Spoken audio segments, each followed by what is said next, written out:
Okay. Awesome. Good morning, everyone. Thank you for joining us for today's first of three TTT webinar series. I'm excited to introduce Dr. Izzy Justice. Izzy Justice is a leading sports neuroscientist and performance coach with over 30 years of experience helping athletes, teams, and executives perform at their best. As Chief Neuroscience Officer at Neuro 580, he combines brain science, emotional intelligence to better understand performance, learning, and decision making under pressure. He has conducted over 18,000 EEG brain scans and is the author of 10 books, including Your Brain Swings Every Club, and his most recent release, Life Explained, Chasing 10 Hertz, and has worked with athletes across professional, Olympic sports, as well as leaders in global organizations. Um, I'll let you take it from here, Dr. Justice.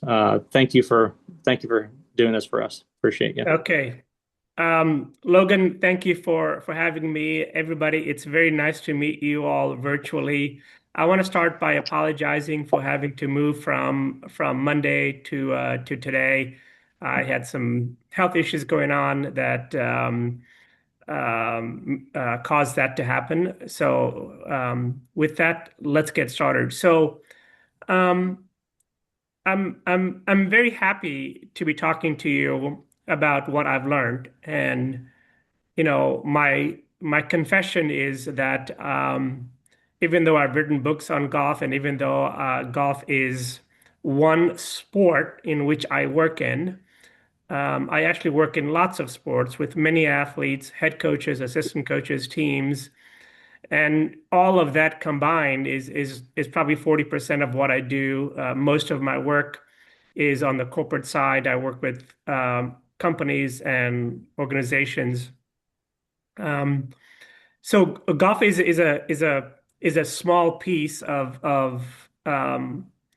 what I do, and most of what I know in golf, I still consider myself an outsider, has been by accident, and continues to be. When you're looking at the human brain live, in the seconds and minutes before, it tries to make a putt or hit a golf shot or hit a chip or those kinds of things. It's incredibly fascinating. One, this is a technology that wasn't available to us up until about 10 years ago. So we've never had the ability to do what I call functionally look into a brain. We've had the ability to clinically look into the brain. By clinical, I mean, looking into the brain when there's some type of a damage. Maybe you have Alzheimer's or epilepsy or Parkinson's or some type of a trauma or a concussion or a brain injury. In those cases, yes, we have been looking into the brain for probably about 100 years. And in all cases, uh, it has been because something is broken and we want to go fix it. And even since then, almost all the research that is done on the human brain is on the clinical side because that's where funding is. Research is done by nerds like me, but we don't make a great living, and so we rely on grants, and most of the grants are from pharmaceutical companies or those kinds of things. And the human brain is a target. It's a target for all kinds of drugs to help us with all those kinds of health issues and clinical issues. And even I would say non-clinical issues like, ADD and ADHD and behavioral issues. So the study of human beings functionally, they honestly, there hasn't been that much work done on it. And that's why, as I continue to evolve and continue with this research, a lot of what I've uncovered is by accident, and it's just startling. And for people like you that are in the business of coaching other people to get people to be the best version of themselves, both mentally, but I'm guessing again from what Logan has shared with me, technically, meaning their motor function. You teach people every day how to have a much more efficient golf swing and awareness around a backswing and a downswing and weight transfer or putt or chip. There are clearly efficient ways of doing that. And my guess is that each one of you can look at someone trying to hit some kind of a golf shot, and in no more than 5 minutes, you can instantly pick out, things that you see based on your knowledge and your wisdom and your experience that you can make better. It's just a better way to strike that ball.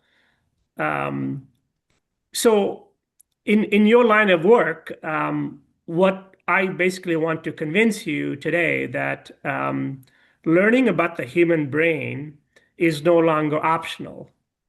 I think that if you decide to say I am a golf instructor, I think you are limiting the value that you can bring to your student or to your client. And I want to encourage you. I mean, my dream would be that every one of you become a neuroscientist, but it's incumbent on people like me to somehow convince you that you don't need to be a neuroscientist, but you really need to understand how the brain works. What you are doing at the end of the day is you are transferring information.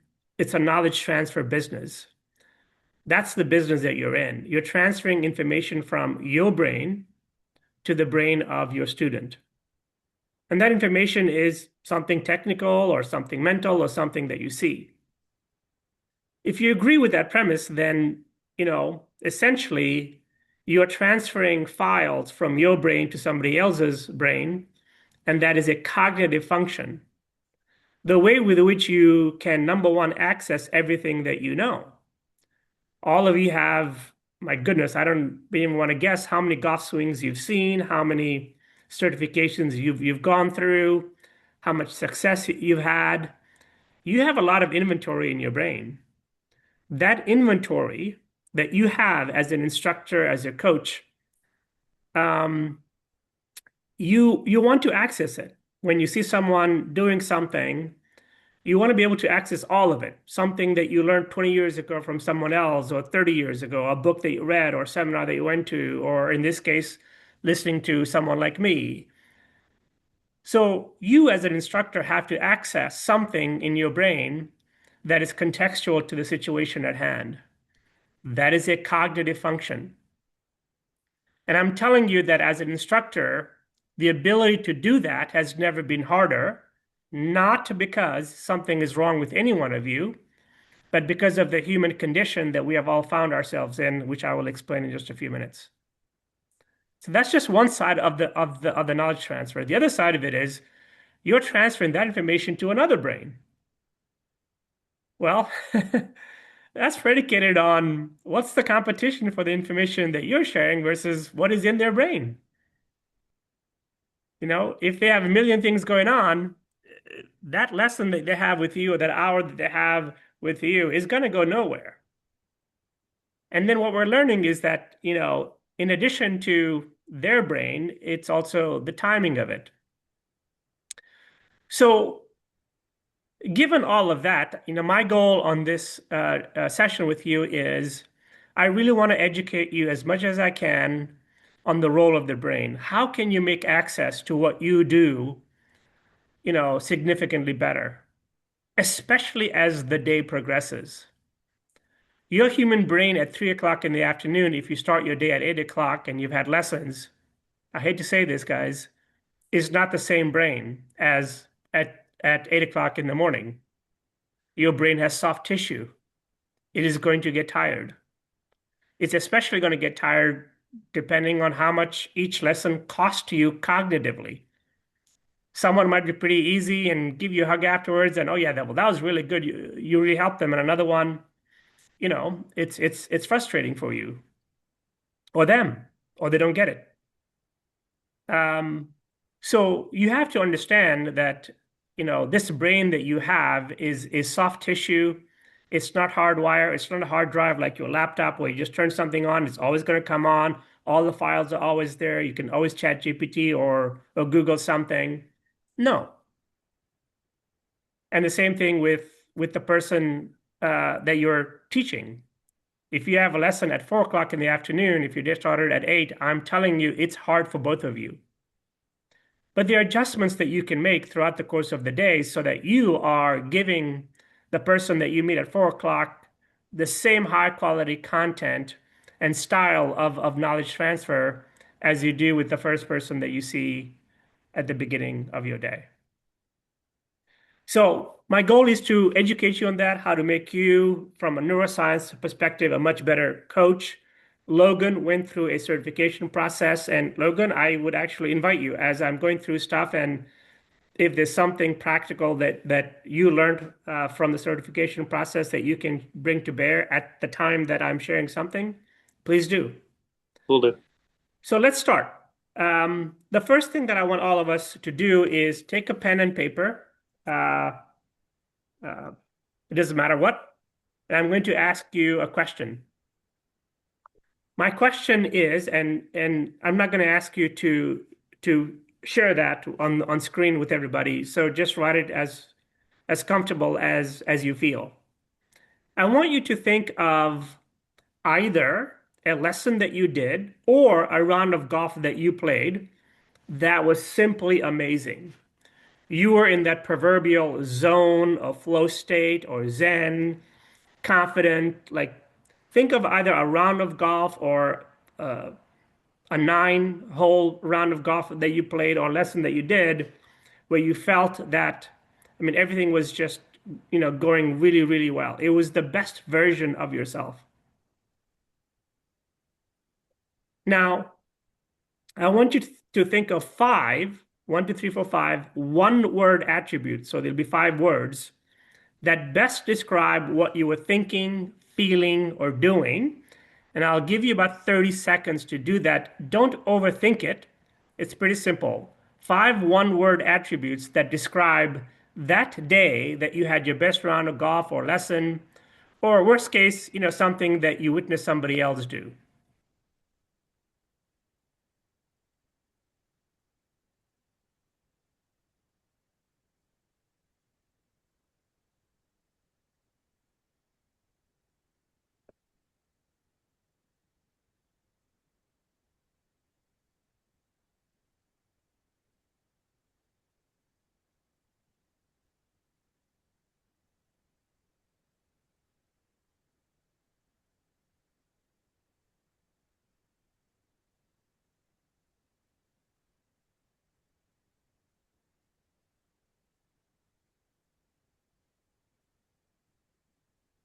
Okay?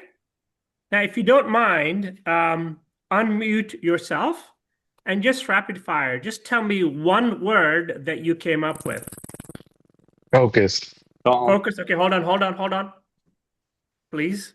I just want to write it down. Okay, I got focus. What else? Calm. Relaxed. Calm. Okay, hold on.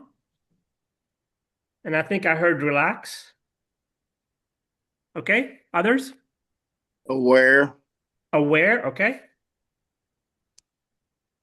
One more. It was simple. Simple. Okay, good. Yeah. All right, and then I'm going to throw one out. In that time, did things feel fast or slow to you? Flow. Slow. Slow. Okay. All right. So I wrote down, if you show my screen over here, whoops. There you go. Focus, calm, relax, slow.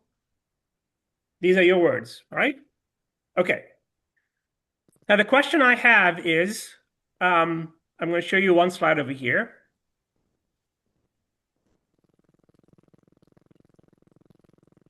So if somebody were to ask me how old this slide is, I would tell you that this slide is almost 30 years old.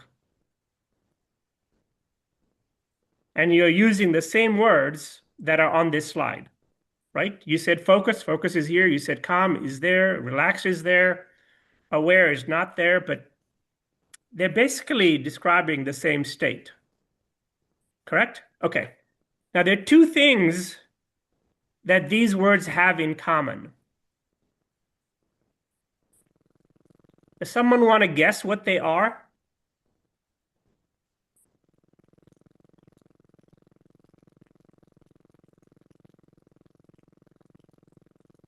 Anybody? Okay. If you look at these words, the first thing is that they are all cognitive. You are using words to describe a state of your brain. When you're focused, you're not describing your knees or your hips or your ankles or your shoulders. You're describing something in your brain. When you're calm, you're not describing your liver or your kidney or your heart. You're describing a state in your brain. When you're relaxed, when you're slow, when things feel simple, you're not describing body parts. You're describing a state in your brain. So the first one is that when I ask this question, and I've asked this question for the better part of 35 years to people in all sports and all walks of life. I've had the pleasure of working with artists, musicians, painters, CEOs. And when I ask them that same question, when you're the best version of yourself, how does that feel? And they're all using these exact same words to basically describe something. Okay?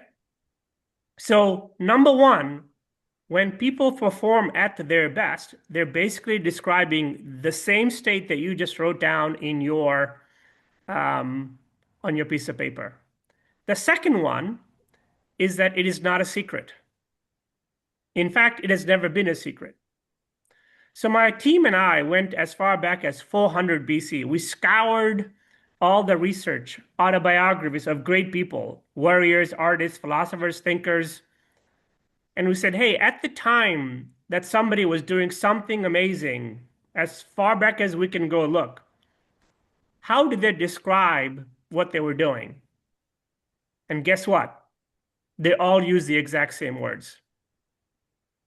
Now, to make things a little bit complicated, focused, calm, relaxed, slow, simple, aware are not things.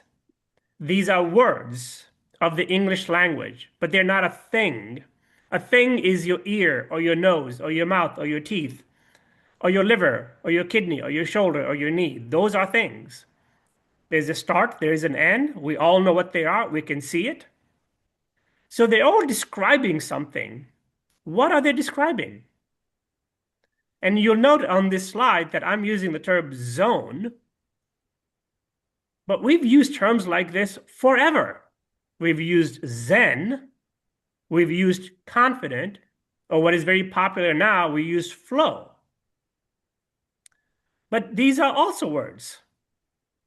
So all these words are describing something in the human brain that I have discovered by accident, and I'll talk to you about this. Now, before I get to that, right, the two big takeaways that I want you to have is, number one, the best version of a golfer is always cognitive. And number two, it's not a secret. So don't make it a secret. We are not searching for something that we don't know. And another question that I have, just to put you guys on the spot in a healthy way, right? This is a collaborative environment, this is a learning environment, is how much of what do you teach is this versus something technical? If everyone is saying, when I play my best, I am calm and focused, okay, well, in the 1 hour lesson that you have, how much of that are you teaching them? How to be calm and focused? I'm just asking that question. Not much. And if you look at interviews of people in golf, but any sport, but let's just stick with golf, when they win a tournament, go to YouTube and go to the last, however many you want, pick any random tournament that you want, go to YouTube and say, winners press conference. Do it after this. And invariably, they will tell you how they felt. And they'll also say things like what you see on the screen. You know what? I just felt really calm out there. I just felt very confident out there. I was relaxed the whole time. I was just present. Not one winner of a golf tournament has ever said, you know, all day long, I felt like my club face and my club path was perfect. That may have been true, but that's not what they say. Not one person has ever said my weight transfer was perfect or my putting stroke was perfect. Again, those things may have been true. And I'm not discounting the role of good technique. I'm just telling you when people win in their winners press conference, That's not what they say. Okay? So the next question then becomes, before I get into the detail here, is if it's not a secret, then why can we not get here anytime that we want to? If this ain't a secret and it's cognitive, and oh, by the way, I don't know how many times you guys have your brain on you, but I have it on me the whole time. Meaning the things that make me the best version of myself, I already have on me. Do you have to go somewhere and buy relax? Do you have to go somewhere and buy calm or buy focus or buy slow? No. Now, you need a 7-iron in your hand to hit the distance of whatever your 7-iron is, or your driver or your putter. You need those. Again, please connect these dots. The best version of yourself, look at your own sheet of paper. It's all cognitive. And cognitive means it's in your brain, and you have your brain on you wherever you go. So that means that if I just learned more about how the brain works, I can get there, not in lieu of or as a substitute for good technique and efficient stroke and swings, but in addition to. And I want to convince you that, like I said, it's never been harder to be here. And therefore, you as a coach need to learn how to get somebody here. It needs to be a part of what you do in your hourly lessons. Okay, the next question. So point number one, it ain't a secret. It's never been a secret, and it's cognitive. That's point number one. Everybody bought in there?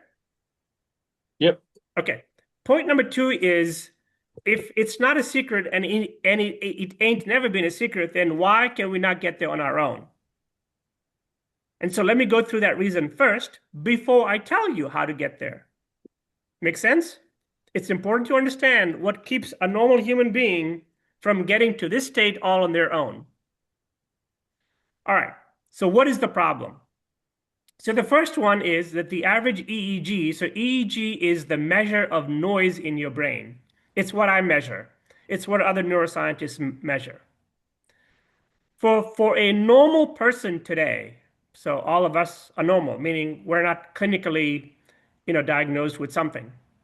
The average EEG of a normal person is the equivalent of a schizophrenic patient from the 1950s. And it's largely because of this guy, our cell phones. And I don't mean social media. I just mean wherever we go, we have this constant stimulation in our pockets.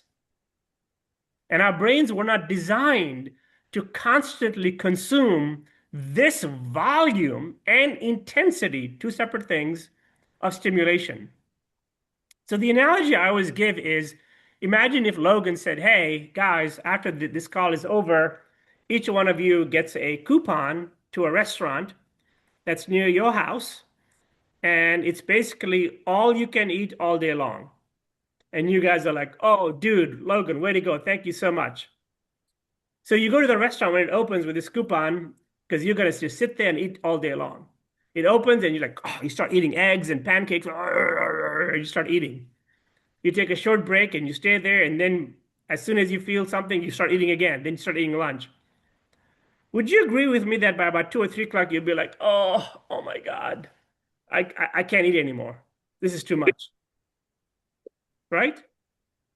Right. So our physical bodies, our stomach, our digestive system is not designed to consume that many calories that quickly. In the same way, our brains are not designed to consume the amount of stimulation that is coming from our devices. And guess what? I do more and more things on my device now. I do my banking, I do my healthcare, I do my calendar, I do my email, I communicate with my children, I do scheduling. It's not an option.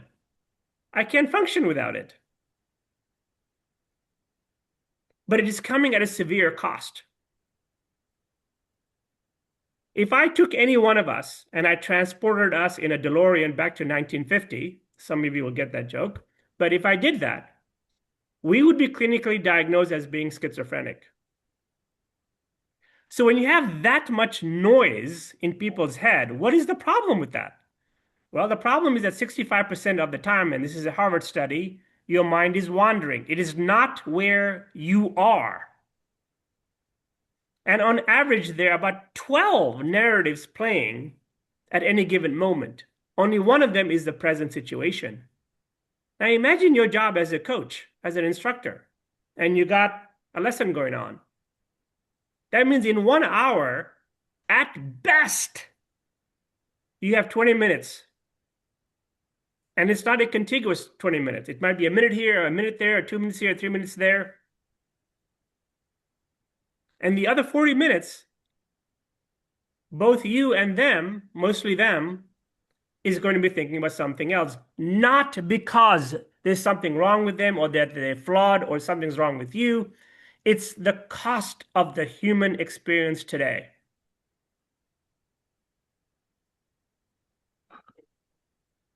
That means that the amount of time somebody can focus is well under 10 seconds, and this is conservative.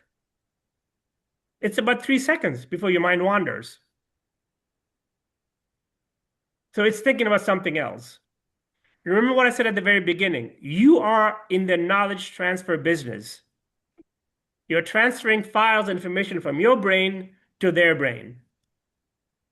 Well, that means every 3 seconds, your mind is wandering. I'm aware of that as I do this presentation with you guys. And so I've built in a lot of different things for us to do. I started off with an exercise. I had you write something. I'm trying to keep your attention. Even now, as I talk, I'm sure some of you have your phone on or it's texting or something's beeping on your watch. On average, just a regular distraction, just a run-of-the-mill distraction. So let's say that you're giving someone a lesson and there's a beep on their phone that says, oh, again, they don't even look at it. There's just like a kind of a beep on their phone that's on their pocket. On average, it can take 15 minutes to get the focus back. And then some distractions can take hours. What if the phone was there, and I'm just using the example of a phone, and it's a text message from whoever, someone that you have something going on. Well, now your lesson is gone. It doesn't, oh yeah, I got it, I will deal with it later, they might say.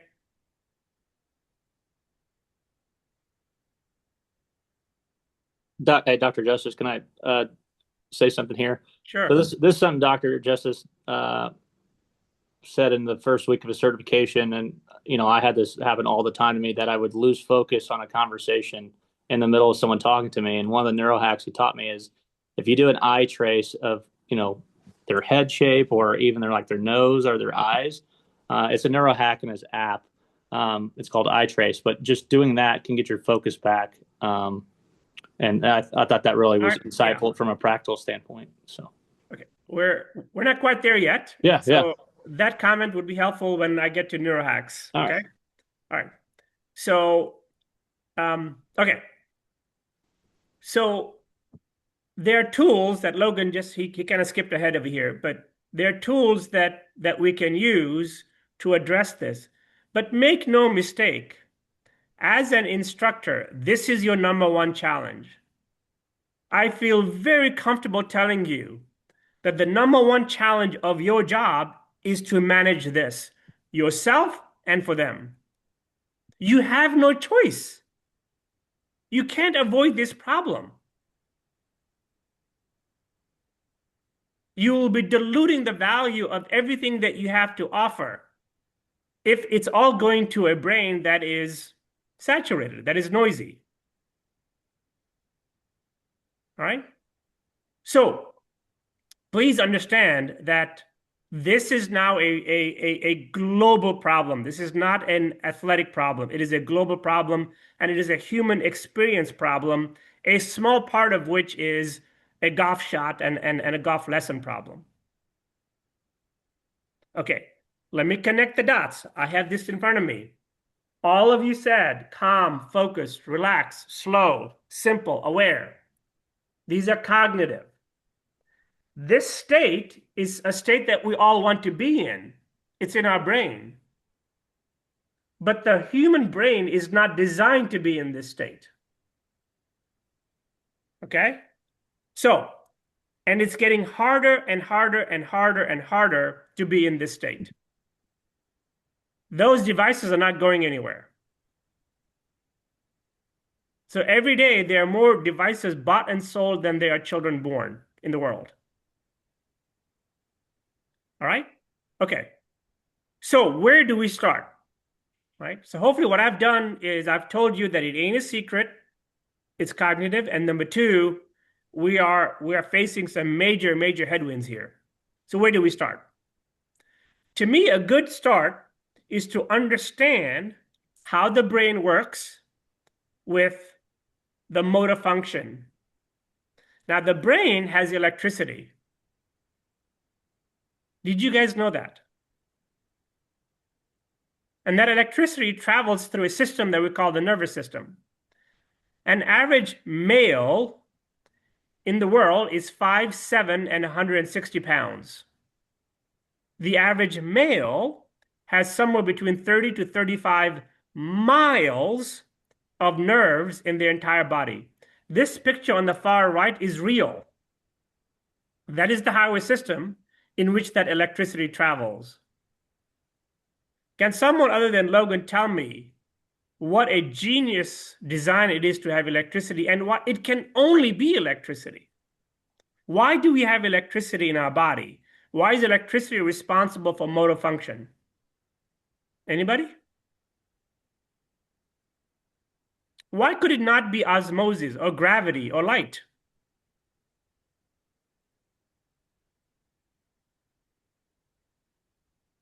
Anybody? Does it move fastest? Speed, correct.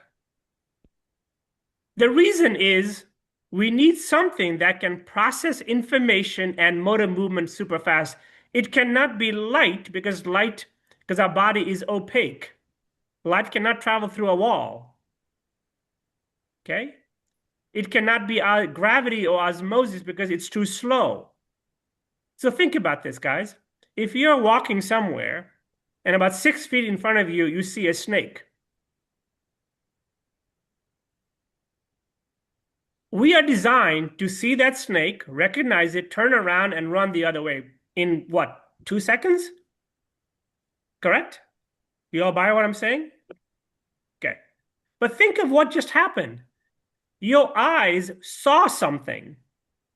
That visual image of the snake went to your brain.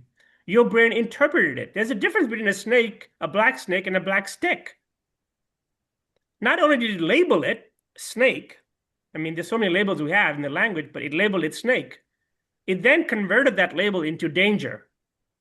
Then that danger said, turn around. It didn't say run faster over the snake. It said turn your body around and haul your rear end and get out of there. All in 2 seconds. Are you kidding me? That's amazing. But how does that happen? There has to be some kind of a mechanism, and electricity makes that happen. Think of a golf swing. You're going back kind of slow in your backswing, and then you're coming down at whatever, 100 some miles an hour. How is that possible? What makes the muscle contract and expand so quickly in such a sequence to be able to generate that amount of force? Electricity. Electricity is the language of the human brain. It is the language of motor function. You cannot be, again, I say this with love in my heart. Logan knows me. I'm a good guy. I really am. I don't care what he said. You cannot be in the business of high human performance or motor function, teaching somebody how to do something with the motor skills and not understand that electricity is the gas of both the brain and the physical body. And it changes. Electricity controls muscle sequence. This first, this first, my elbow over here, my shoulder turn, then I load up. That's a sequence. How is that happening? Electricity generates force. Electricity is what makes the eye see a tree out there in the fairway that I want to process. Oh, that's a good target. Electricity allows me to feel what is in my hand. Think about it. Your hands are what? 4 or 5 feet from your brain. Your hands only sense something, but the interpretation of that is in your brain. It's your hands that are saying, oh, it's too tight, or it's perfectly soft. That's coming from your hands, but it's relaying all the way to your brain. Decision making. Oh, here, this is where the wind is coming from. This is my lie. I got uphill lie, downhill lie. So all of this is being coordinated by your brain, not your body. There's no such thing as muscle memory. None. That's a myth. Think of a quadriplegic. A quadriplegic, their brain works fine and their body works fine, but they have a spinal injury, and so the electricity cannot travel to the muscles, so they can't move anything.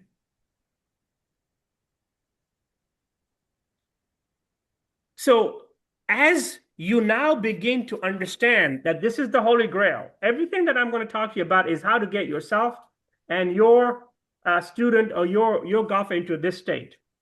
I told you that that's a brain state. And those terms that you just used, focus, calm, relax, aware, simple, slow, those are not real. I understand what they are. They're labels, but they're not real. Flow is not real. Zen is not real. Okay? So, what do all these words mean? All right? So I'm going to show you and teach you a new language that is more accurate, that describes the brain. So what you're looking at there are 3 brain scans of the exact same human beings inside of a 5-minute span.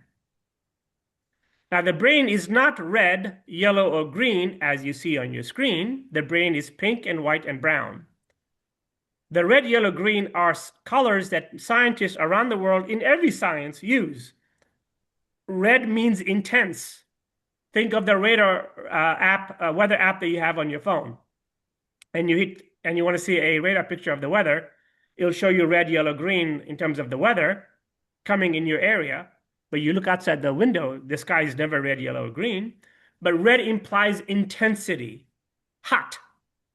Red is a color on your stove in your kitchen. Okay, so red is the universal color that we have as scientists to depict something that is intense or hot. Blue is cold or ice, and then there's a spectrum between red and blue. Now, when you are mad, when you are upset, when you are angry, when you are annoyed, when things feel fast in your head, when you are severely distracted, in the scan, the brain is showing up as red.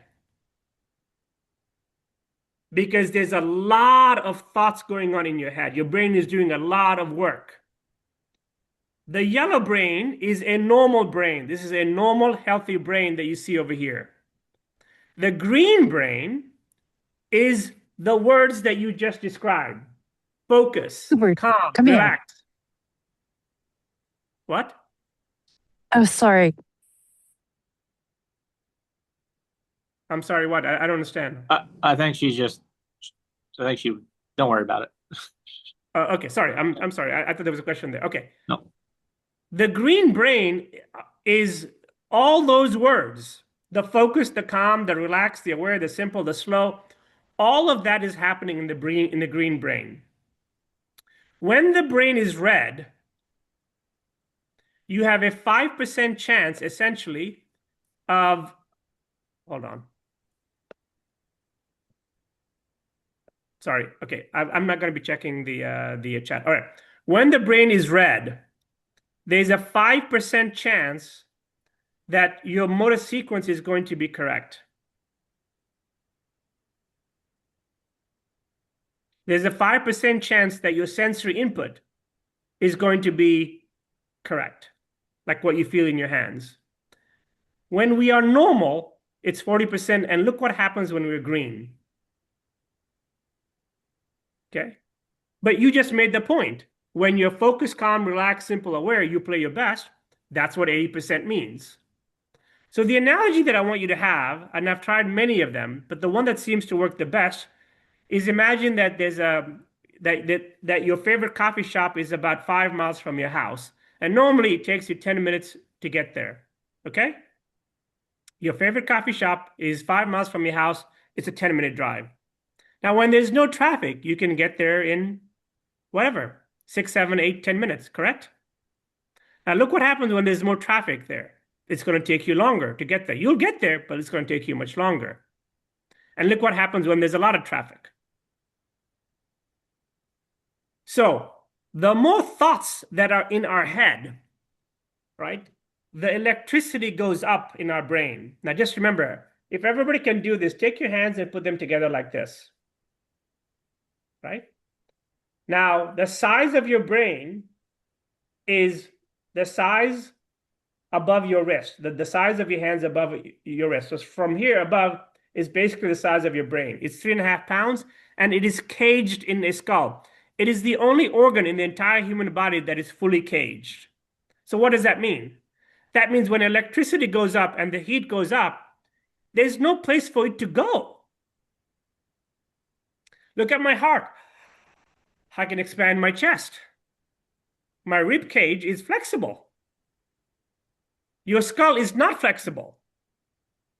This is why one simple minor distraction can take 15 minutes to recover from. And a slightly higher distraction can take hours.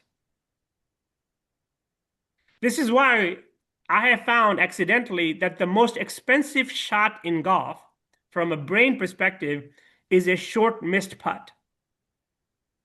The first time I saw it, I saw a spike that I thought it was an anomaly. I thought my machine was broken. And then I saw it over and over again. When a golfer misses like a 2-footer or something easy, the spike in the brain is almost equivalent to the same spike as if someone got some news that someone that they loved passed away. Did you hear what I just said? The spike in the human brain when you miss a short putt, so the surge of electricity, because when you think about it, when you miss a short putt, what does your brain do? I can't believe I just did that. Holy shit, I just gave one away. I've made 1 million of those. So embarrassing. And you have to take that spiked brain to the next tee box and the next shot. That spike, a short missed putt, can take hours to recover from. Now, if you miss a 7-footer, maybe not as big of a spike, but it's still a spike. Now, if you miss a 20-footer, maybe there's no spike. Right? So the electricity in your brain responds to the stimulus that you are facing and the context of the situation. Our brains are always trying to make sense. So here's the first skill that I want you to have. And this is a great point, Logan, for you to make a comment. But I always want you to imagine that both you and the person that you are teaching, if you can take your hands once again and make like an arch over your head, just like this. Could you please do that for me? All right. And imagine there's a speedometer that's moving like this. That's okay. You can put it down. But I want you to imagine an invisible speedometer over the brain of every person that you coach. Matter of fact, every person that you come in contact with. And you need to look for clues. Where is this person's brain? Is it red, yellow, or green? If that person is red, you have zero chance. I hate to say this. You have zero chance of what you are going to transfer to them is going to go anywhere in their brain. There's too much traffic. There's too much competition. They will hear what you're saying. They'll look at you. They'll nod, but it's not going to register in their brain. That lesson is gone. You're wasting your time and their time unless you can figure out a way to get them to green. Now, you may say, well, Doc, like, what's the clue? Well, think about it. You're human beings. You're good people. You're experts at what you do. You live life. Do you not know when someone's red? What clues do people give you when they're red? Maybe they're telling you 5 bad things that happened to them right when they walk in the door with you. Well, they're red. What if they walk in the door to you and said, "Oh man, I've just had an amazing day. How are you? How's your family? All right, let's go." Well, they're green. So people's verbals and nonverbals are a great clue to you as an instructor, but even your own self-awareness. What if someone walks in and you're like, "Oh man, I'm so tired. Oh, not this guy again. Oh, it's going to be a long lesson." Well, you're red. That means you're accessing 5% of what you already know how to do. So, Logan, talk about how you took this concept and number one, you changed your facility, and then two, how you use this before the start of each lesson. Yeah. Um, I'll just turn my screen around real quick if I can.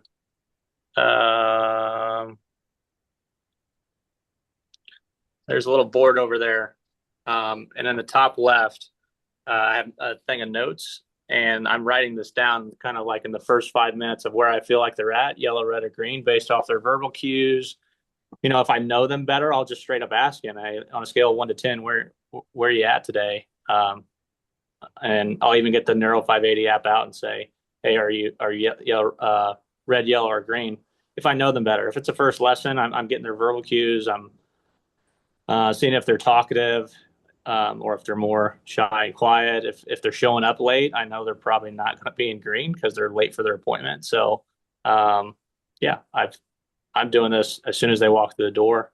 And like I said, if I get to know them better, I'll just straight up ask them, where are you at right now? How's your day? So, In my view, you should have this image in your studio or wherever you teach. You should always be asking yourself every few minutes, because your mind wanders every 3 seconds, every 10 minutes. Where are we? Am I red, yellow, or green? Are they red, yellow, or green? If you are green as an instructor and they are green as a student, again, I'm just using this dynamic, it can take no less than 10 minutes to transfer knowledge. If one of you is yellow, it can take over an hour. And if one of you is red, it can take 4 hours. The same information. Let me say that again.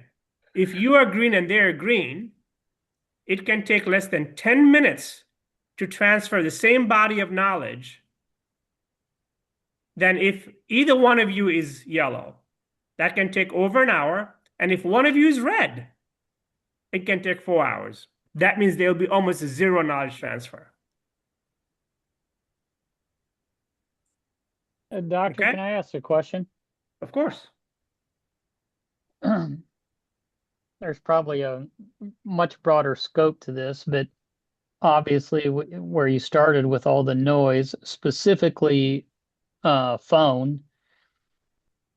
And I think, a lot of people, the day gets pretty noisy pretty quick. And What's the question, Jimmy? can you hear me? Yeah, I can hear you. Can you get to the question, please? Where does that noise, how does that affect the green, yellow, red? The noise is the green, yellow, red. So what I'm trying to tell you is that by virtue of being human today, we are all at best in yellow.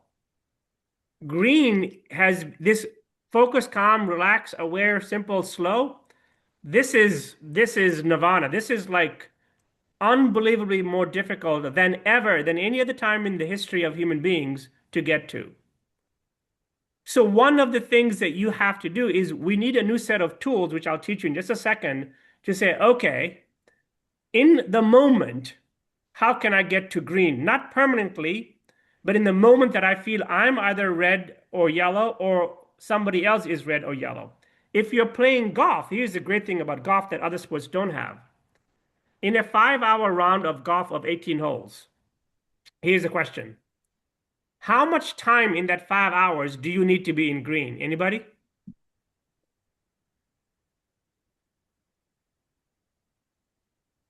40 minutes. 40?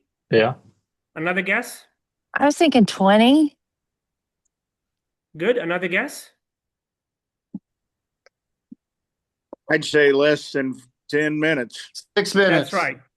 Who said that? Who said less than 10? Ed. Ed. Okay, good. That's right.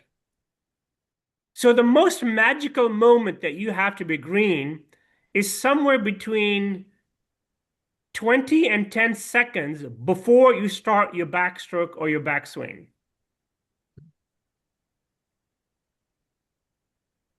And that 10 minutes, by the way, in playing golf is spread over 5 hours. That's an easy ask. We can do that. That's achievable. Do you have to be green when you've hit a tee shot and it's in the fairway and now you're walking all the way there? No. Why do you need to be green? Why not save? Because it's so difficult to get there.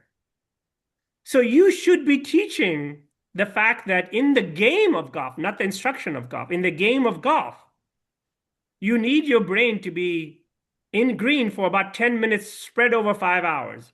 That, my friends, is doable. I'll show you how in just a few minutes.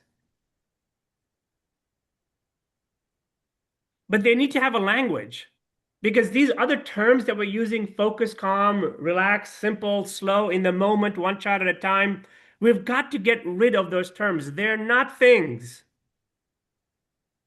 Now, let me explain to you what happens in green as opposed to red. There are two magical things that happen to the human brain when the brain is green. One is sensory input.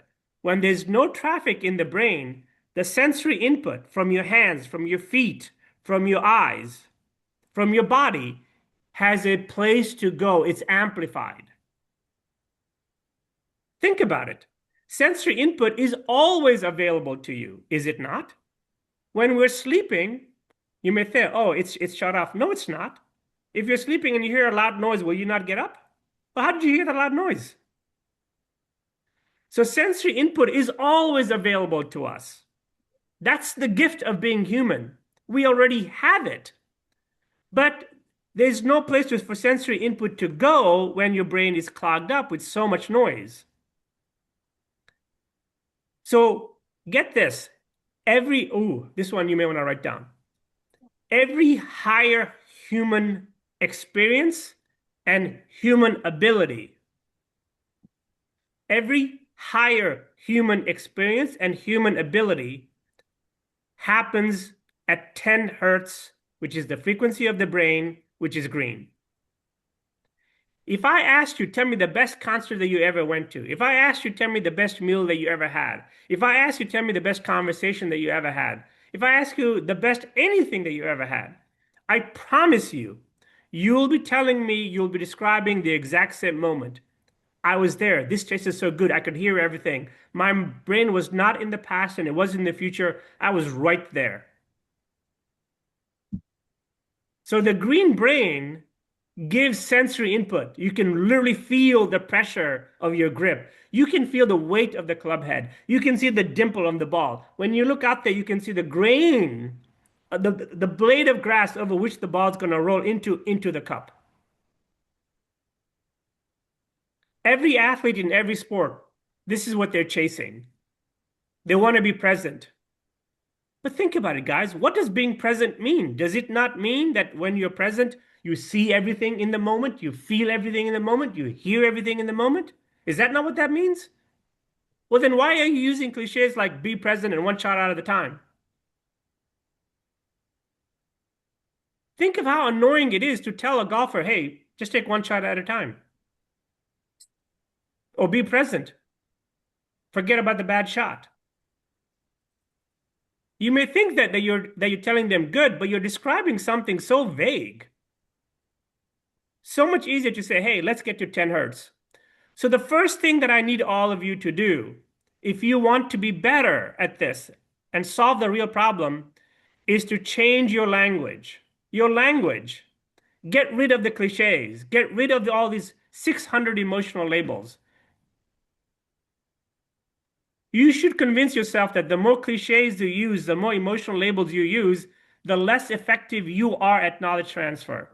It should be an admission that you don't really understand the brain. And I don't want that for you. Replace them all with only 3. I'm actually asking you to do something simpler. If I said, no, oh, hey guys, we need 500 more labels, you'd be like, oh my God, I can't do that. I'm saying the opposite. And just associate this color with a percentage. Red is 5%, yellow is 40%, and green is 80%. 80% of what? Of sensory input. You're seeing the ball. You are in the present moment. All right? And again, these are things that I need you to teach. So here's another great slide that I want you to understand, just to make things super simple. High quality motor output is based on high quality sensory input. Period. The quality of the information that your brain is giving itself, where the target is, the awareness of where your body is, your grip pressure, where your feet are, noticing that the ball is below your feet, above your feet, noticing that the wind is from here or from there, or recognizing that the pin is over here, so I shouldn't attack that pin because of all those kinds of things.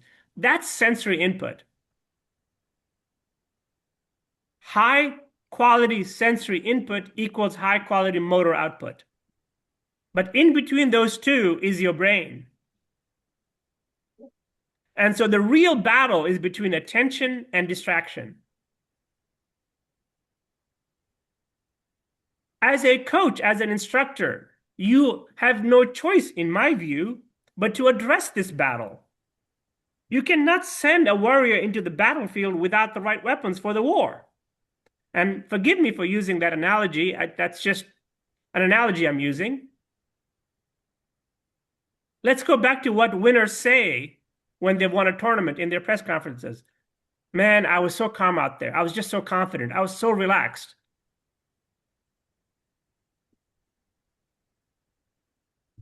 Right?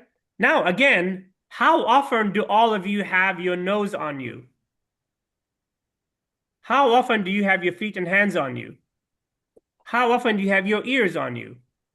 How often do you have your eyes on you? I'm not being funny, but I'm trying to make the point that the tools that you need to be present are your senses, and they're on you. The battlefield where you have to win is on you, your brain. So you need a simple language to begin to process all these things. It's so much easier for Logan to say, hey, I think we're red, yellow, or green, versus, hey, are you annoyed? Are you mad? Are you frustrated? Do you know what the difference between mad and angry is? Anybody? I sure as hell don't. I never went to the class where they taught me the difference between those two words. Why? Why do we have so many labels? Because we didn't understand how the brain worked. Okay? All right. So every thought that you have in your brain carries a frequency. Okay? So I want you to take that piece of paper and I want you to draw a vertical line. Can you do that for me? Take your piece of paper and draw a vertical line on the left side of your piece of paper. At the bottom of the vertical line, like a scale, write down 0. At the top of the vertical line, write down 100. And then just above 0 on the scale that you have, write down 10. Okay? So 0 to 10 is green. I'm sorry, 0 to 20 is green. I apologize. 20 to 40 is yellow, and above 40 is red.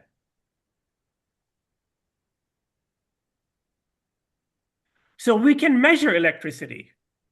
And that scale that you have is the measure of electricity. So let me give you some thoughts, and somebody just fire away. Where do you think the electricity of this thought is? Are you ready? Right? So please unmute yourselves, and whoever answers, whoever answers.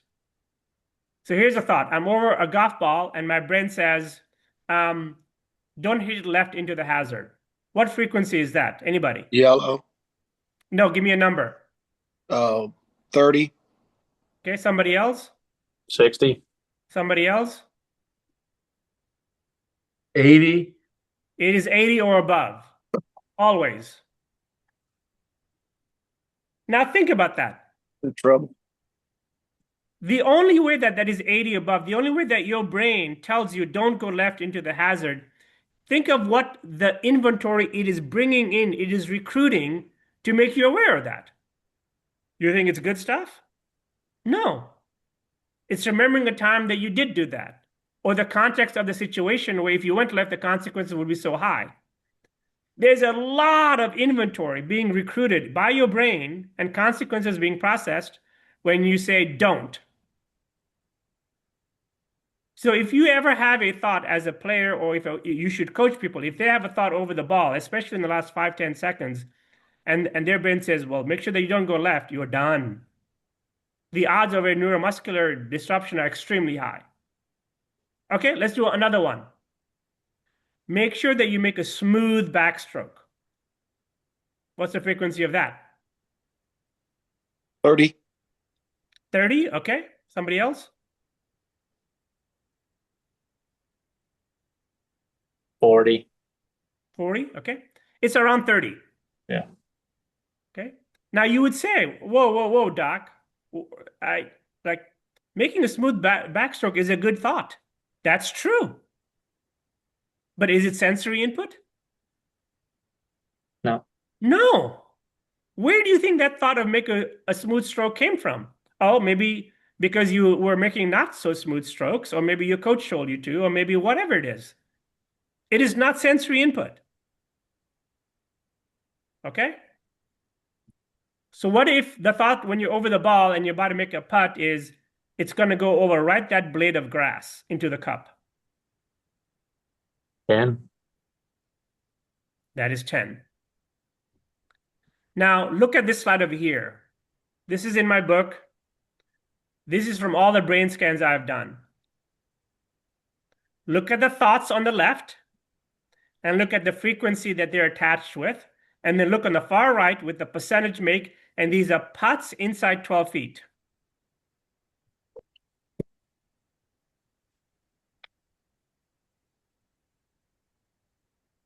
How far again? Sorry. Inside 12 feet. Inside 12 feet. Do you understand this? Because the traffic is higher in your brain, it dilutes sensory input. And therefore, you forget, because the frequency is high, you forget where the ball is going to enter the hole. You forget the target. And if your brain does not have a target, something is going to be disruptive because your eyes are not on the target in golf.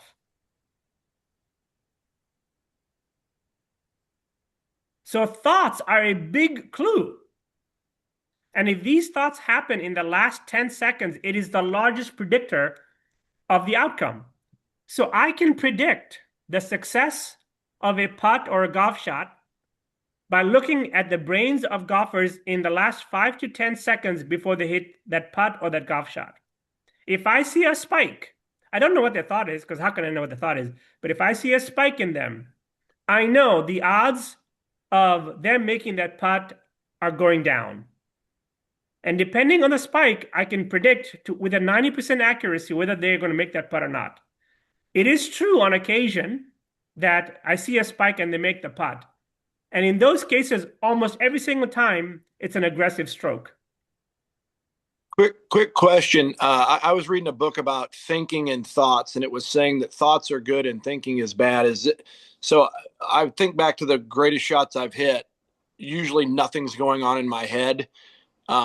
Would that be that I would be focused on my senses and not on my thoughts? Yeah. So this whole thoughts and thinking, that's just garbage. I don't know who wrote that. I mean, that's just semantics, and it's a terrible way, in my opinion, of thinking of it. Now, to your point, I love what you said, though. I love what you said. I'm glad that you brought it up. When I ask people, one of the things, the same question that I asked you guys, the attributes, one of the more common ones was I wasn't thinking. But guess what? That is not true. The brain is always thinking even when you're sleeping. But when your brain is processing sensory input, the frequency is so low that it feels like you're not thinking because you're comparing that to the technical thought, the consequence thought when you are thinking. So I understand when people say, I'm not thinking about anything. But what they're really saying is that sensory input is just being amplified in their brain. So you have to teach people how to use their senses. I go to Nacogdoches, Texas every May, and I work with Navy SEALs, and that's what I teach them.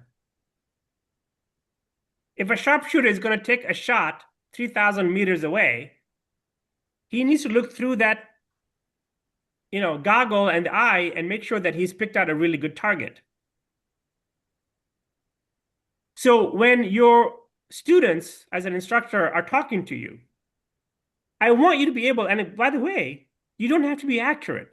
You don't even need, the device that I have, which there are only 3 in the world, but you can tell, can you not? If you have children, I don't know how many of you have children. Like I said, I have 2. Mine are grown now. But when they were little, I could just tell from their nonverbal and, oh, I'm sad, Daddy. Like, okay, I know where they are. Oh, they're laughing and running around. I know where they are. We have that instinct. We just haven't trained it. We haven't nurtured it. Because there are too many damn labels. Well, is he mad or is he annoyed or is he frustrated or no? Make it easier for your brain. Is it red, yellow, or green? And put a number next to it. 5, 40, and 80, period. On a scale from 1 to 100, that's easy. We just did it. So sensory input is always going to be between 0 and about 20 hertz. Good thoughts are going to be between 20 and about 40 hertz. Make sure you have a full shoulder turn. Make sure you release the putter head. These are good thoughts, but they're not sensory input. Those are not the thoughts that you want to have in the last 10 seconds. Maybe 40 seconds or 50 seconds before you start your backswing or your backstroke, you can have that, but not in the last 10 seconds before you start your motor function. Does everybody follow what I'm saying? Yeah. Yes, sir. So quick question. If you were trying to say make a physical swing change, what you're saying is you would think about it before the 10 to 20 seconds before you hit the shot and then try to get green before you hit the shot. Yes.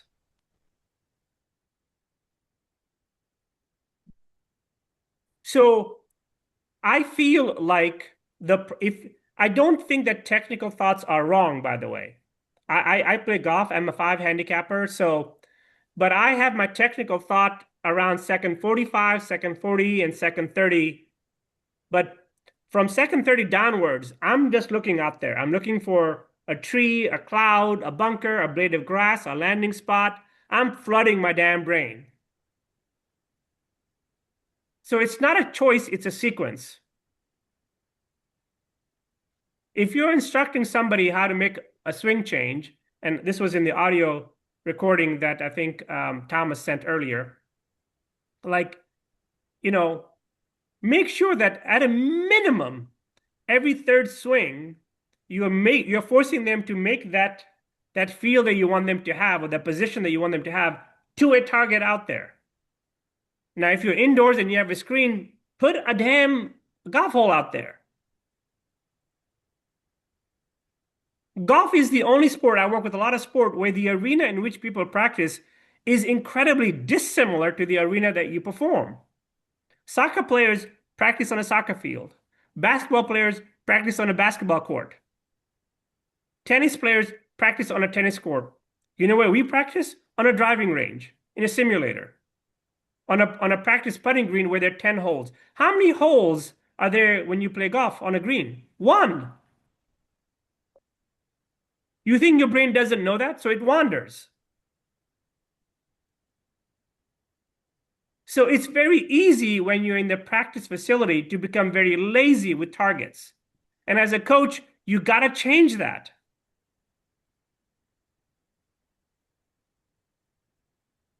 Folks, I'm trying to help you. I'm trying to, My spirit and my intentions here are good. I'm not trying to make anyone feel bad. You can ask Logan. I want you to be the best version of yourself. I want every student that comes to you to leave as a much better human being because you've taught them something about your brain. You cannot convince me that you cannot teach somebody red, yellow, green. Try. It's 3 colors. It's a traffic light. You can't teach that? You don't think that that kid that you teach that to now is then going to go apply that to the other parts of their life? Okay, let's now get to neurohacks. So this is where Logan kind of went to earlier. Now he messed up, but that's okay. I'm joking. All right, so what is a neurohack? Now remember what I said. You only need to be green 10 minutes spread over 5 hours. You need to convince your golfers of that. That's an easier ask. If you tell a golfer, hey, all of you should ask a golfer, hey, when you played your best, tell me what you were thinking, feeling, or doing. Come up with a list. And then tell them, you know what? You'll need to be in this state 10 minutes throughout your round. Really, coach? Yeah, dude. So what is a neurohack? A neurohack is something that you can do, and I'm going to teach you several right now, that can allow you to get to green, not permanently for the rest of the day, for the rest of the round, for the rest of your life. No, but long enough for you to hit that golf shot. Okay? So let's start together. So the first one is called 10-2. Now, please do not start until I say go very loudly, because I have to explain it to you. All right? I want all of you to take your hands and I want you to grab something, either the armrest on your chair or the table in front of you or your thighs and your quads. Just grab something. Don't do it. Don't do anything. Let me explain. Okay? Don't do anything with your hands, but just be prepared to grab something. Now, when I say go very loudly, which is not now, I want you to, not now, I want you to squeeze what you're grabbing as fast as you can on a scale from 0 to 10. 10 is the most amount of human pressure that you can apply on your hands and your neck and your shoulder. Go to 0 to 10 as fast as you can. I will have you be in that 10 state for about 3 or 4 seconds, so not very long. And then I'm going to say go to 2, but here's the key, folks. Here's the key. Here's the key. Go back from 10 very slow towards 2. You can even do a countdown, like a 9 and 8, and let go of a little bit of tension, until there's only 2 left in your hands. This neurohack is called 10-2. Everybody with me? Any questions? Does everybody have something to grab? Ready? Go! Squeeze! Tight, tight, tight, tight, tight, tight! Go to 2 slow. Slow, slow.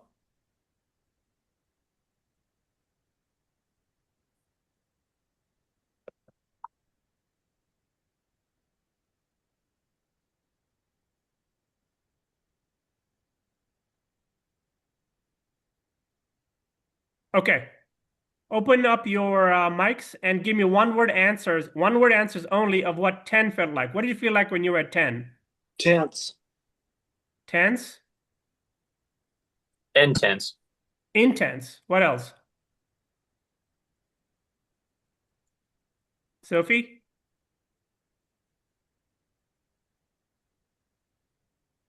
Stiff. Stiff. Okay, good. What did it feel like as you were going down to 2? Relaxing. Relaxing. What else? Relief. Slow. Slow.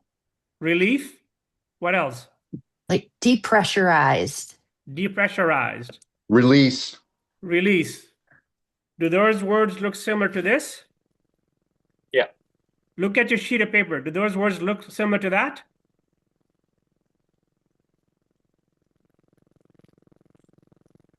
So we got you there. We got you to 10 hertz, the green state. How long did it take to do one of those 10-2? How long did that take? Less than 10 seconds. Less than 10 seconds. Can you do the 10-2 with a club in your hand? Can you do the 10-2 with a putter in your hand? Yeah. So if the thought in your brain at second 40 and second 30 is, I got to make this, don't leave it short. Come on now.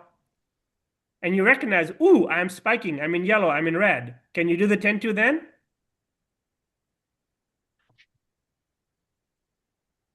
Yes or no? Yes. Yes. If you Or just missed a 2-foot putt and you're spiking like crazy, as you walk into the next tee box, can you do a 10-2 on the driver, which you have to hit on the next hole? Yes. Yes. That means we don't have to be a slave to the factory setting of the human brain. We can trick the brain. Right? So that is an example of a neurohack. A neurohack is something that you can do. That's what Logan was talking about with the eyes trace. I'm not going to teach you that one today. All right, let's do another one. Okay? I want all of you to do any one of you have a club near you? Yeah. A putter, a wedge, anything that you can hold. And if you don't, just grab a pen.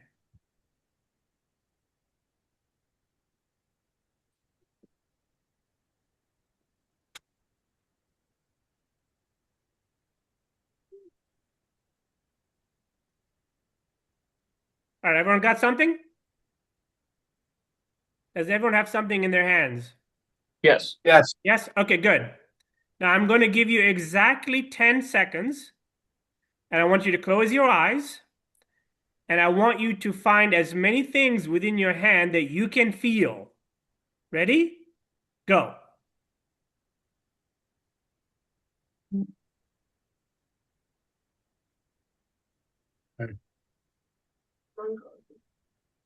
Okay, that's 10 seconds. All right, let me ask you a question. While you were trying to find more things in those 10 seconds, was your brain wandering to a million things, or were you just trying to feel something with your hands? Trying to Yeah. feel something. Feel something. Exactly. And that's sensory input, is it not? Exactly.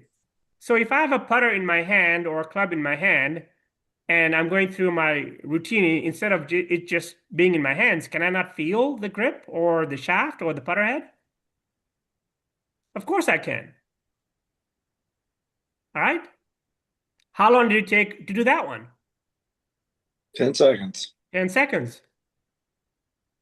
What if I told you both of those neural hacks that we just did, the 10-2 and the 3 fields, it's the cognitive equivalence, not physical, cognitive equivalence of somewhere between 5 to 20 minutes of traditional yoga, meditation, or mindfulness, or listening to music or going for a walk, any relaxing activity traditionally.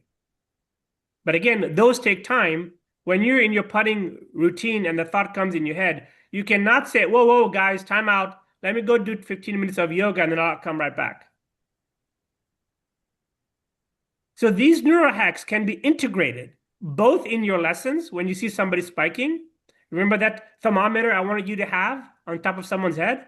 When you see someone going towards yellow or red, stop. Stop. Don't continue with the lesson. Don't tell the same thing in a different way. Their brains cannot process it. All right, let's do another one. This one is called 428. So again, don't start until I say go, and we'll do 2 rounds of it. Okay, 2 rounds of this.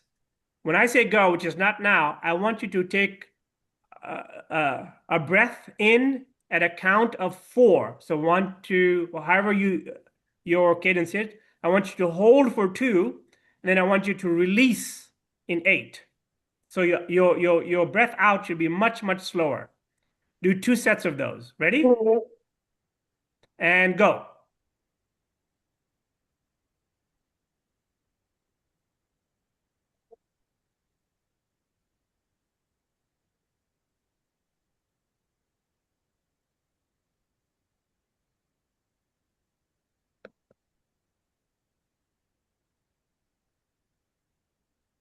Okay?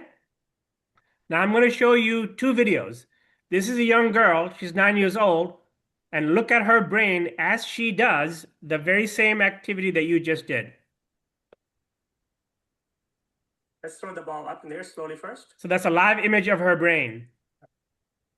A little bit higher. That's not good. Okay. That's red. Sorry. That's okay. All right, close your eyes and let's do 428.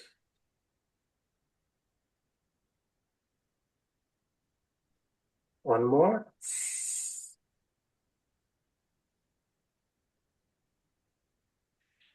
Look at that. All the traffic gone just by doing 428s. Do you think people need a subscription to be able to do 428? All right, let's go back and take a look at the 10-2. This is one of the first ones. This video has a lot of sentimental value for me, so I'm going to show it to you. Dr. Justice here with my assistant, and we are going to demonstrate the activity called 10-2. 10-2 is where you increase the pressure using your hands of either the armchair on your chairs or a ball like David is going to demonstrate. You are watching a live 3D brain image of David's as he does this activity. You're looking at two things: the quantity of brain waves that are in his head, and also the intensity. The brighter the color, the higher the intensity is. So David, I just want you to throw the ball up in the air. So this is a motor movement. He's throwing the ball and trying to catch it, and that's how hard his brain is working. Okay, now David, I want you to close your eyes. Which is not good, by the way. I want you to do the activity 10-2, where you squeeze the ball really, really quickly all the way to 10-2, and then go slowly as you can to 2 tension on that 10 scale. So when you squeezed your hands a few minutes ago and you said I felt tense, and that's what it was, very high, over 100 hertz. Now look at his face. He starts to release now. He's releasing, he's releasing, he's releasing his hands.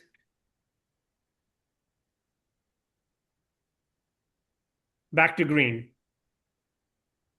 Now you may say, how long will this last? Wrong question. It's going to last anywhere from 2 minutes to about 5 minutes. Is that enough time for you to hit the golf shot?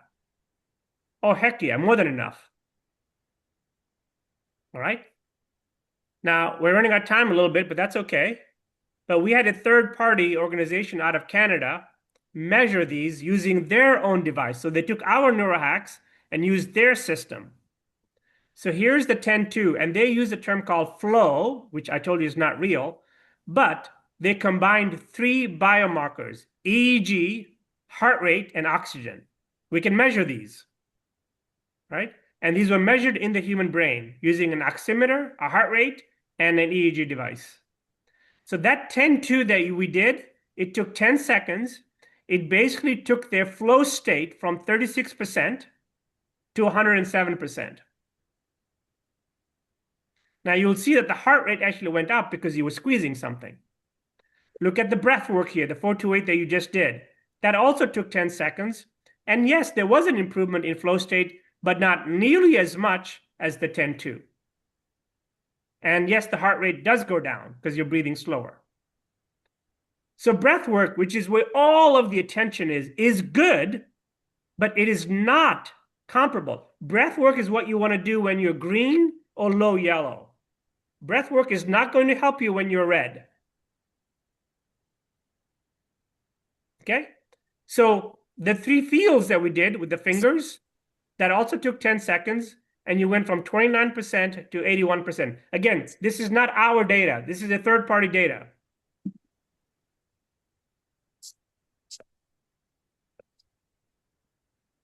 All right?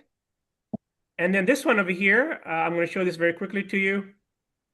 So this was a study that was done on a neurohack in the 3 minutes before they did a neurohack. So this black line that you see on the screen is the time when they did it. So we measured them 3 minutes before and 3 minutes after. So look at the brain waves before the neurohack. The high frequency brain waves, the traffic were big in their brain. They were loud. They were dominating his brain. And the green ones, the good guys, were low. They do the neurohack like I just taught you. And look what happens to the bad guys. And look what happens to the good guys. Okay? All right, so let's wrap up. So here's my big message to you. Number 1, the best version of yourself as a coach, the best version of yourself as a human being, the best version of the student that you're working with, the best version of a professional golfer or any golfer is not a secret. Do not make it a secret.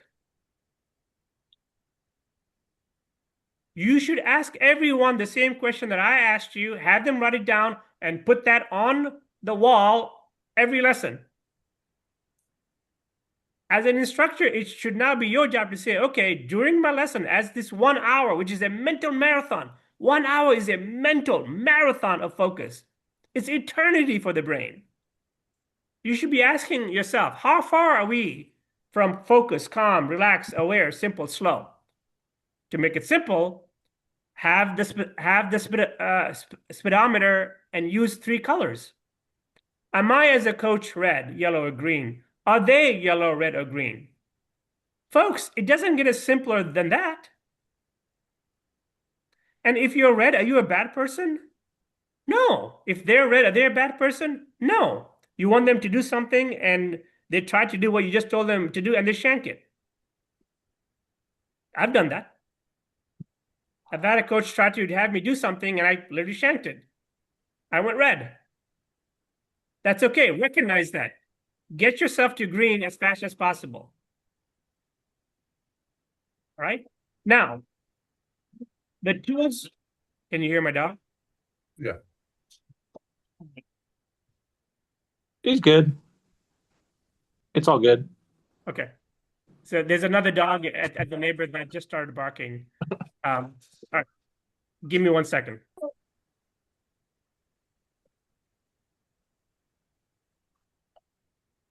Okay, it's coming down. 1 second.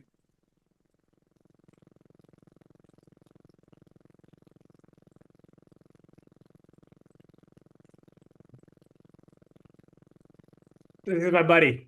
Okay, wrapping up. So use these others. Ah, there's yours. Okay, so use these colors throughout the day. Now, if someone goes to red or yellow, it's not a character flaw. It's a human condition. At that time, if you recognize that they're yellow or red, you now have tools called neurohacks. If you are red or they are red, stop the lesson. Stop. Whatever comes out of your mouth is not going to be the best version of yourself. And if they're red, whatever you say, no matter how eloquent or perfect, it's not going anywhere. Have the discipline to do that. Have the courage to do that. Go there. Right? Do a neurohack. Hey, we want a Zoom call with this weird neuroscientist guy. He taught us 428. Let me teach it to you. He taught us 10-2. Let me teach it to you. He taught us 3 fields. Let me teach it to you. And guess what? Don't forget, when you're out there playing, your best version is going to happen when you're focused, calm, relaxed, awake, simple, and slow, when you're green. And you only need to be green for less than 10 minutes around. You can do that. And if you have a distracting thought, like the ones that I showed you, do a neurohack. I am not saying that what I've just taught you today should replace what you do as an instructor and all the equipment that you have, TrackMan, force plates, swing jackets, SAM putting lab. No, that's not what I'm saying. Those are valuable tools that can give you insights. But those should not happen at the expense of diluting or compromised sensory input or brain state. All right. Any questions or comments or thoughts? Doc, can you? Yeah, Go ahead. go ahead. I'm sorry. Dan, go ahead. Go ahead. I just have one.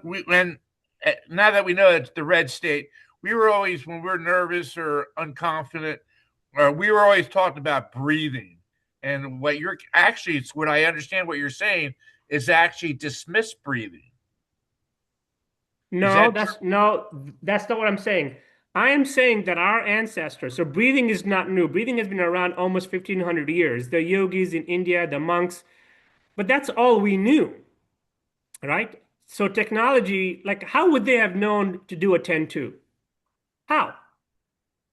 And I invented it by looking at people's brains and coming up with that. So I'm not saying breathing is not good, but breathing is least effective. It works, but the spike down is about 3, 4, 5 hertz. If you're red, that's not enough. If you're 60 hertz and you go down from 60 to 55, you're still red. You need to do a 10-2. Okay. Ma'am, go ahead. Yes. with the juniors and like group classes, would this work well in that situation when you Juniors have? love it. Are you kidding me? They eat it up.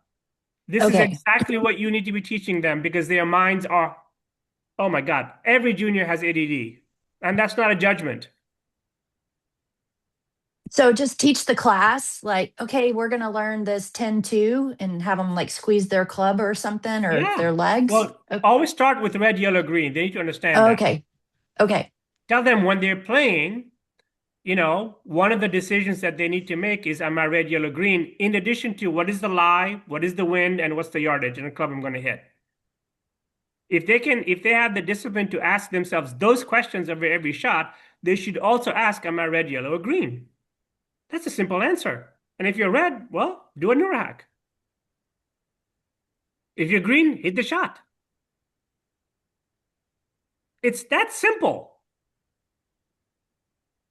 Doctor, with all the noise with a phone, do you have personally have how you use your phone so you don't have all that noise coming in on an everyday basis all the Yeah. time?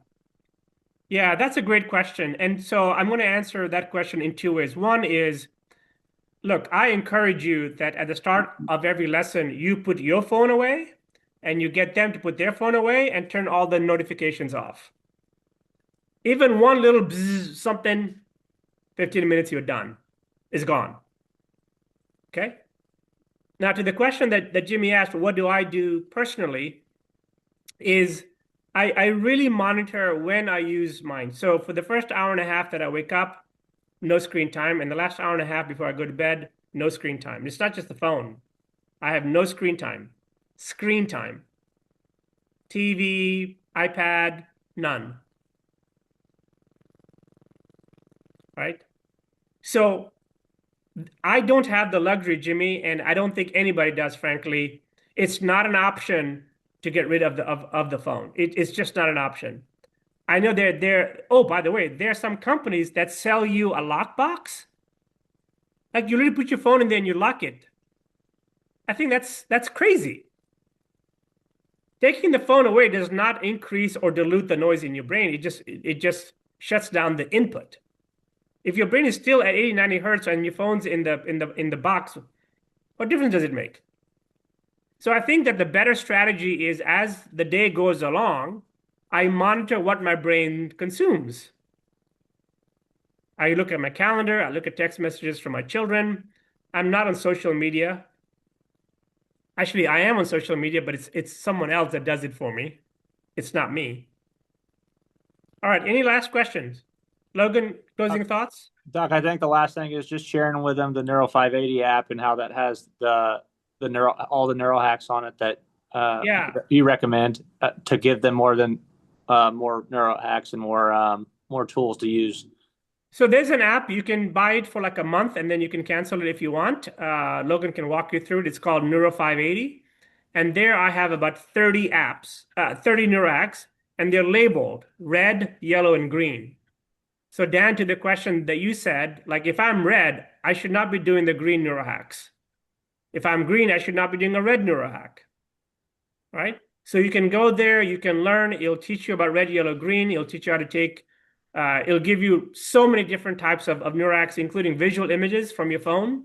We have these sophisticated, I think it's $8 per month. So like I said, just buy it for a month and then cancel and just learn them all. And they're easy to learn. There's no neural hack that I have there. No, I take that back. 28 of the 30 neural hacks are 10 seconds or less. Two are longer than, the other two are about 30 seconds. The rest are all 10 seconds or less. And I encourage you to use it yourself. I encourage you to use it with your families. I encourage you to use it with your spouses. This is a real challenge that we have. This is not just a golf issue. Awesome. Well, Doc, right. we Thank really you guys. we appreciate your time and thank you. All right. Cheers.